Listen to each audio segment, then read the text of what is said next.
আসসালামু আলাইকুম। বেঙ্গলি কিচেনের নতুন একটি পর্বে সবাইকে ওয়েলকাম জানাচ্ছি। আজকে আপনাদের সাথে ধুন্দল দিয়ে মাছের খুবই সিম্পল একটা রেসিপি শেয়ার করব।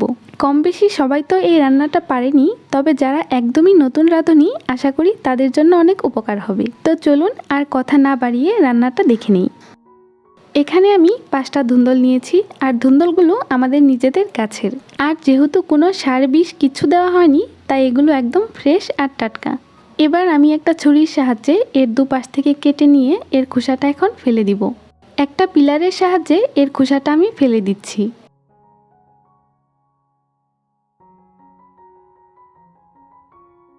এবার আমি ধুন্দলগুলোকে কেটে নিব। চেষ্টা করবেন সবগুলো একই সাইজের করে কাটতে, এতে রান্না করার পর দেখতেও ভালো লাগবে। একইভাবে সবগুলো ধুন্দল আমি কেটে নিব। সবগুলো কাটা হয়ে গেলে এবার এগুলোকে পানি দিয়ে ভালো করে ধুয়ে নিতে হবে। আর এখানে আমি নিয়েছি কিছু মাছ, মাগুর, শিং, কই সহ আরও বেশ কয়েক টাইপের মাছ আমি একসাথে করে নিয়েছি। চাইলে অন্য কোনো মাছ দিয়েও সেম প্রসেসে এই রান্নাটা করতে পারবেন। এবার আমি চুলায় একটা প্যানে পরিমাণ মতো তেল দিয়ে দিচ্ছি। তেলটা গরম হয়ে এলে এর মধ্যে দিয়ে দিব হাফ কাপ পরিমাণ পেঁয়াজ কুচি, 5-6টা দিয়ে দিব কাঁচামরিচ কুচি। এবার সবগুলোকে একসাথে তেলের মধ্যে ভালো করে নেড়ে চেড়ে নিব, আর পেঁয়াজটা একটু নরম হয়ে আসা পর্যন্ত অপেক্ষা করতে হবে।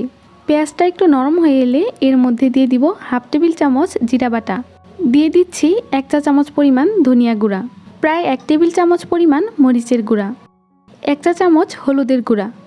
সবশেষে স্বাদ মতো দিয়ে দিচ্ছি লবণ। একটু পানি দিয়ে দিচ্ছি যাতে মশলাগুলো পুড়ে না যায়। আর এবার সবগুলোকে একসাথে ভালো করে কষিয়ে নিতে হবে।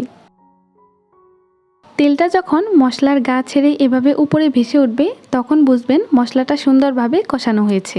এবার এতে সেই মাছগুলো দিয়ে দিচ্ছি, আর মাছগুলো আমি আগে থেকেই ভালো করে ধুয়ে পরিষ্কার করে রেখেছিলাম। মাছগুলোকে মশলার সাথে ভালো করে মিশিয়ে নিচ্ছি, আর এগুলোকে এখন আবারও ভালো করে কষিয়ে নিতে হবে। আর এ পর্যায়ে আরও সামান্য একটু পানি দিয়ে দিচ্ছি। চুলার আঁচটা মিডিয়াম টু লোতে রেখে একটা ঢাকনা দিয়ে কিছুক্ষণের জন্য এটাকে ঢেকে রেখে দিব। ঢাকনাটা এবার আমি খুলে দিচ্ছি, আর মাছটাও খুব সুন্দরভাবে কষানো হয়েছে। এখন মাছগুলোকে একটা বাটিতে তুলে নিব, না হলে সবজিটা দেওয়ার পর সবগুলো একসাথে মিক্স করতে গেলে মাছগুলো ভেঙে যেত। সবগুলো মাছ তুলে নেওয়া হয়ে গেলে এবার এতে আমি সেই ধুয়ে নেওয়া ধুন্দলগুলো দিয়ে দিব। এগুলোকে এখন নেড়ে চেড়ে মশলার সাথে ভালো করে মিশিয়ে নিতে হবে।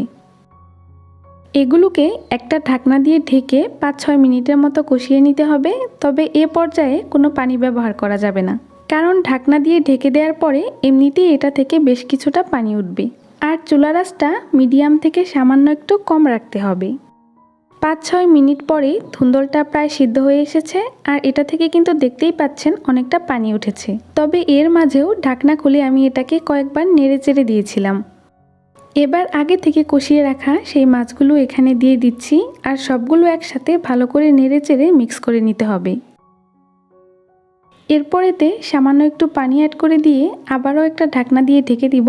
এতে ধুন্দলগুলো আরও ভালো করে সেদ্ধ হবে।